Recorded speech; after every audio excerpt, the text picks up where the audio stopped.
The language contradiction, Africa's silent surrender.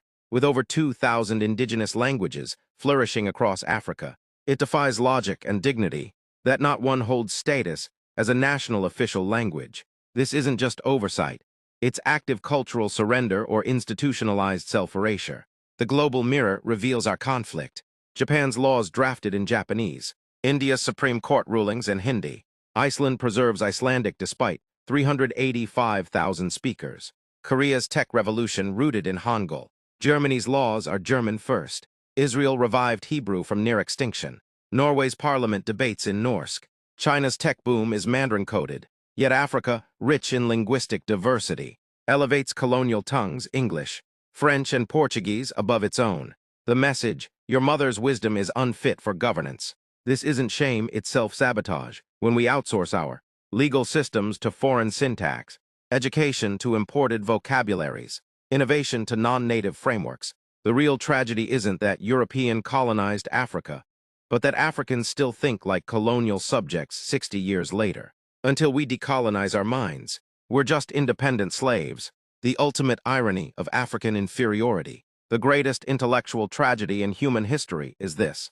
A Chinese citizen who speaks zero English, respected by Nigerians.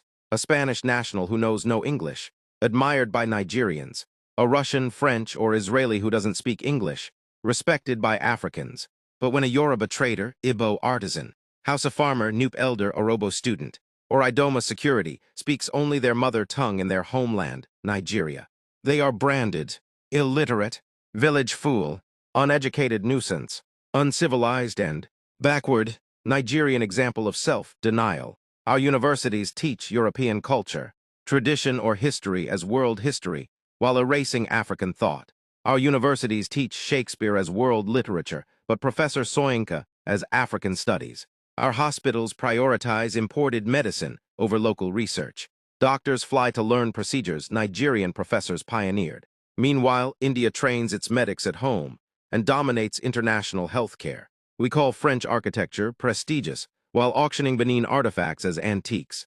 Yet British display our looted art as world heritage in their museums. We argue over whose jollof rice is the best on Twitter. But Thailand took one local dish, pad thai, and exported it to 100,000 restaurants worldwide. Our leaders measure progress by foreign approval, not local impact. A Nigeria politician campaign, quoting Abraham Lincoln's definition of democracy, not as defined by Nnamdi Azikiwe or Jeremiah Awolowo. One of our greatest intellectual failures in Africa is worshipping international as synonymous to only European ideas, innovations, acceptance, belief systems, culture, concepts, or traditions. Not realizing true international recognition or influence begins with local ideas that conquer the world. What Nigerians call international is often just Eurocentric dominance masquerading as global standard. But true internationalism emerges when local ideas or culture gain cross-border relevance, like English grow from a tribal tongue. Our pidgin proverbs get studied in Harvard linguistic classes, like the Sazaboy written by Ken Saro-Wiwa. Cultures project outward rather than submit inward, like jollof rice and Afrobeat music in pidgin. Indigenous innovations earn worldwide adoption, like the Redeemed Church, Living Faith, and Brekit Family Human Right Radio. The Igbo Boy Apprenticeship Model and the Nupe Curriculi skill gets studied at Harvard Business School. The math mnemonics used in Marketing markets become teaching tools in Canada or Spain. Our Ijo or Yoruba numeration system gets taught in United States of America mathematics classes. Basenji proverbs about conflict resolution become peace-building tools in UN programs.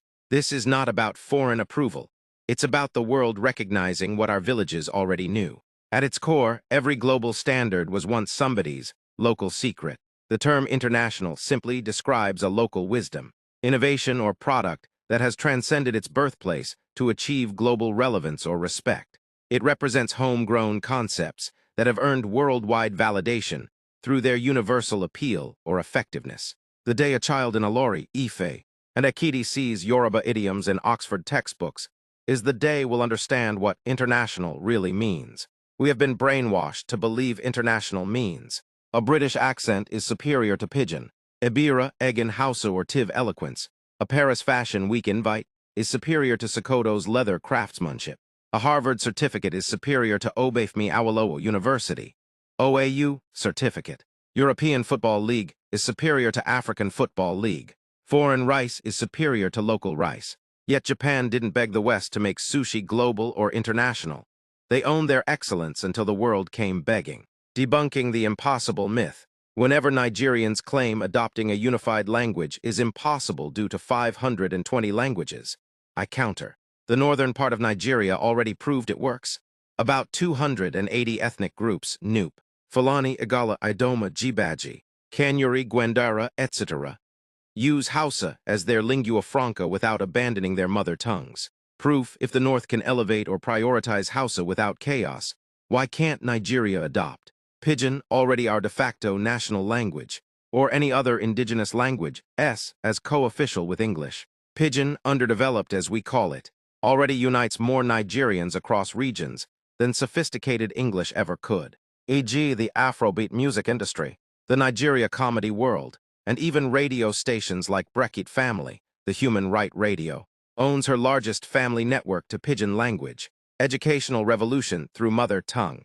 Imagine schools where Northerners learn in Hausa plus English, Easterners learn in Igbo plus English, Westerners learn in Yoruba plus English, Nupe/Ijo, etc., learn in their developed written languages plus English. This isn't fantasy, it's how Switzerland, 4 official languages, Swiss German, French, Italian, and Rito-Romanic, India, 2 official languages, Hindi and English, and 22 schedule languages, as per the 8th schedule to the Constitution of India, and Singapore, 4 official languages, English, Malay, Mandarin, and Tamil, operates.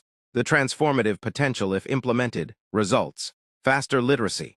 A 2023 World Bank study showed nations using local languages or mother tongue in primary education achieve 37 to 40% higher productivity, deeper comprehension or knowledge retention, no more rote memorization of foreign concepts, cultural confidence, pride in local language fuels innovation. Pride would replace shame. No vernacular speaking punishments. True bilingualism. English for global communication, not mental colonization. The real obstacle, colonial mentality that equates English with intelligence.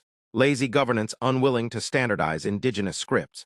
Elitism, urban leaders who profit from a system that fails rural masses. Colonial hangover mistaking westernization for progress. We confuse global communication, English's role, with intellectual superiority, a colonial lie. The cost of delay in making Africa tongue an official language. Every year we prioritize English over environmental languages. Millions of children fail exams they don't understand. Farmers read pesticide labels in English and French but misapply chemicals, destroying crops. Doctors who diagnose in English but can't explain illnesses to patients.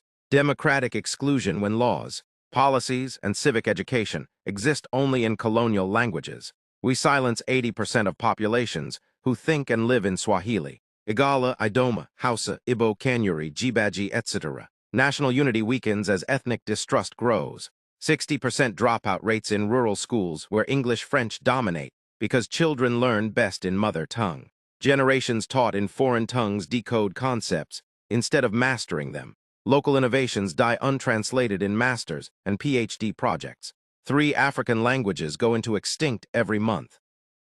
Every decade we delay, we lose 12 indigenous languages, UNESCO, erasing ancient system knowledge forever. Hausa and Nupe survive not by accident, but by deliberate policy. Youth who can sing and rap in English, but can't name local herbs in their mother tongue. A nation that teaches its children in colonial languages will always think colonial thoughts. E.g., Africans love watching English football than Africans League. We love to intimidate ourselves with English than indigenous languages. We love giving birth and staying in Europe suffering than staying home to solve our problems, etc. If after 60 years of independence we are still debating whether our indigenous languages are good enough for governance, we have already confessed mental colonization. Every delay deepens the chains.